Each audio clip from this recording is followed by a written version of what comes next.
Good evening, friends. Miss Janet here from the Alexander Hamilton Memorial Free Library. I work in the children's department, and once a week we choose a chapter book just to kind of give you a taste of the story to see if it's something that you might like to read. And so this evening, the book that I would like to share with you is called Real American Girls Tell Their Stories. And because back in the 16, 17, 18, 1900s, it was very customary to wear hats and bows in your hair. And so tonight, I am wearing a hat in honor of this story. Okay, well, Real American Girls. In this book, you will read about the adventures of real American girls. As told by themselves, some of the stories will come from diaries. One is a letter, and others are autobiographies that the girls wrote when they grew up. So that's looking back. The diaries are printed here just the way they were written, including the misspellings. The earliest story is actually from 1756 by a girl who lived in the colony of Virginia, and the latest is from the early 50s. Nobody in these stories had a television or a computer or even played a video game, but they still had fun in ways that might surprise you. And sometimes, just like girls today, they got into trouble, were teased in school, and had crushes on boys. One girl even wondered about life in the year 2000.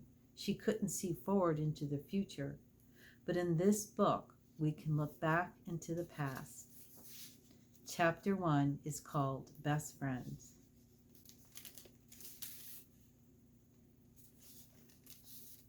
Catherine Elizabeth Havens grew up in New York City in the 1840s. In those days, the city was very different than it is today. Farmhouses stood where there are now skyscrapers, and 2/3 of Manhattan Island was still woods and farmland. Families in the city part of Manhattan lived in 3- and 4-story houses instead of apartments. Catherine was the youngest of her father's 14 children. Wow, 14 children. So she was number 14. He had married a second time after his first wife died. Some of Catherine's half-brothers and sisters were grown up with their own children, but she enjoyed visiting them. In fact, her very best friend, Ellen, was also her niece. In the fall of 1840, Ellen came to the city to visit Catherine. The two girls were fond of pranks, but as Catherine's diary shows, sometimes the tables were turned on them. And here is Ellen and Catherine.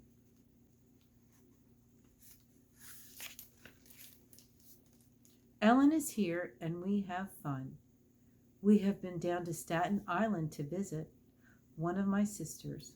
She has ice cream on Thursday, so we try to go then. Well, one day I ate it so fast it gave me a pain in the forehead, and my brother-in-law said I must warm it over the register, and I did, and it all melted, and they all laughed and said he was joking, but he did give me some more. Well, that particular diary entry was written on December the 8th, so that must have been in wintertime when they had ice cream on Thursday.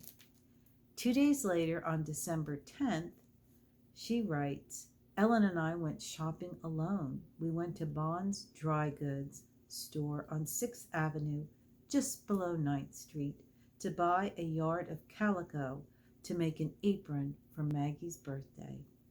We hope she will like it. It is good quality, for we pulled the corner and twitched it as we have seen our mothers do, and it will not tear. Ellen and I call each other Sister Cynthia and Sister Juliana, and when we bought the calico, Ellen said, Sister Cynthia, have you any change? I have only a $50 bill Papa left me this morning, and the clerk laughed. I guess he knew Ellen was making it up. Sometimes we play I am blind, and Ellen leads me along the street, And once a lady went by and said to her little girl, "Oh, see that poor child, she is blind. And perhaps when I get old, I may be really blind as punishment for pretending." I hope Ellen will stay all winter because she is full of pranks and smarter than I am, even if she's younger. And I hope we will have lots of snow. When there is a real good sleighing, my sister hires a stage sleigh and takes me and a lot of my schoolmates on a sleigh ride down Broadway to the Battery and back. The sleigh is open and very long and has long seats on each side and straw on the floor to keep our feet warm, and the sleigh bells sound so cheerful. So, my friends, if this is a book that you think that you would enjoy reading, please come to the Alexander Hamilton Memorial Free Library and you can pick it up. It can be found in juvenile nonfiction. Thank you so much. I hope you enjoyed this taste of our chapter book selection. And until next time, enjoy reading.